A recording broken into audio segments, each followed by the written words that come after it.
you doing, Jersey? Welcome to the Star-Ledger Newsroom, Wednesday, October 8th. Well, the Star-Ledger is staying put. The publisher had said in August that the state's largest paper was struggling to survive, but last night the paper's drivers union representing newspaper drivers now, ratified a new labor agreement, and that meets the last of three conditions that the paper's owners had set in order to avoid the sale or closure of the paper. Now, the other two pieces are already in place, and they include a new labor agreement by the mailers union and also buyouts of 200 of the paper's 750 full-time non-union employees. A few moments ago, I spoke with editor Jim Willse about the changes facing the paper. All right, Jim, there's politicians in jail, and there are laws on the books that have been written as a result of Star-Ledger reporting. And the paper is seen as having a huge watchdog role, biggest paper in the state, and a state with rampant corruption. After these buyouts and the staff is reduced, how and is the paper going to be able to keep that watchdog role? And will it be able to keep that watchdog role? It has to keep that watchdog role.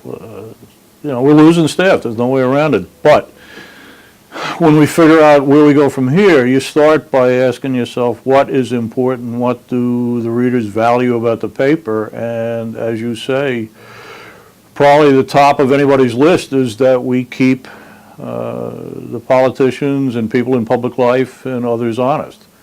So no matter what else we do, that's number one, has been, will be. We're not going to lose sight of that. Are you going to continue to be able to do local coverage as well as the Trenton coverage in those different levels? Or is it going to be scaling back? Same answer, really. It still says on the front of the paper we're the voice of New Jersey. We are perceived as the statewide paper correctly. Even with a lot of people walking out the door, we still have the biggest newsroom in the state. We still have the most talented staff in the state. We still know more about what goes on here than anybody else. And if we're going to continue to be of value to readers of the paper and online and viewers of this show, then we have to deliver the goods, not just with investigations, but state government and local news, the world we live in. Are there going to be changes to the way the paper looks, to the sections? I don't think there's going to be anything substantial. It'll still be pretty much set up the way it is now. I don't see any big changes in the design, number of sections, number of pages. What's your feeling this morning? How do you feel after having gone through this personally and for the future of the paper and for newspapers in New Jersey in general?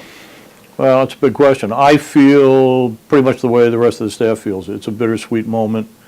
I'm glad we're past the most critical time, whether the life of the paper was really on the line.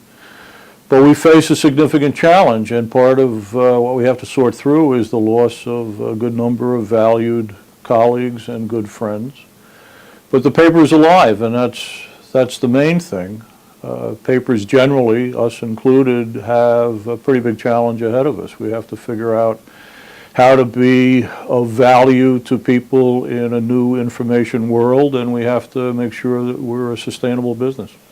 Now that we're over this hump here, is this a good time for me to ask for a raise? Oh, it's an excellent chance. What is your name again? All right, Jim. Thank you, Brian. Thanks a lot. Ooh, the last question didn't go too well, did it? I think I'll send that to him in an email. Maybe that'll go a little better. All right, the Diocese of Metuchen yesterday celebrated its annual Blue Mass for police officers. It's an annual tradition. I've covered quite a few of these, and it is always quite an emotional day. Here's the video.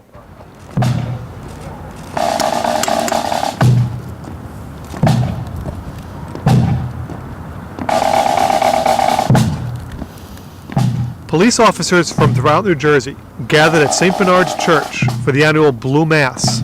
To see them all together, it's so inspiring. It really is. And the officers like it because it shows that we respect them as much as they respect us. During his homily, Bishop Paul Bukowski stressed the need for prayer. Many a time an officer will carry a prayer card that we give here in the Blue Mass every year, and they'll put it in their hat.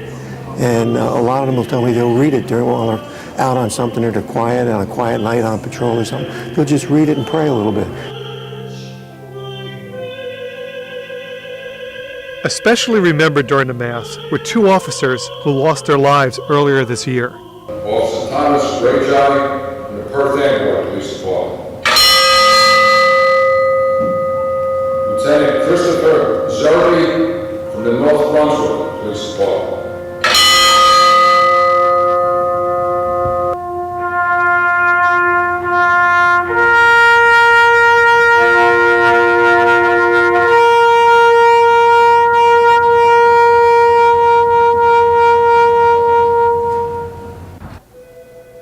All right, let's take a look at some of the comments coming in on the NJ.com news blogs. Quite a few people commenting on the situation here at the Star Ledger and the agreement by the drivers union. Jersey 10006 says, New Jersey is saved. Not sure if that's satire or not. I wonder how long it will be before the Star Ledger needs to be, quote, right-sized again. My company has been right-sizing for the past 20 freaking years. It never ends. Believe it, it doesn't.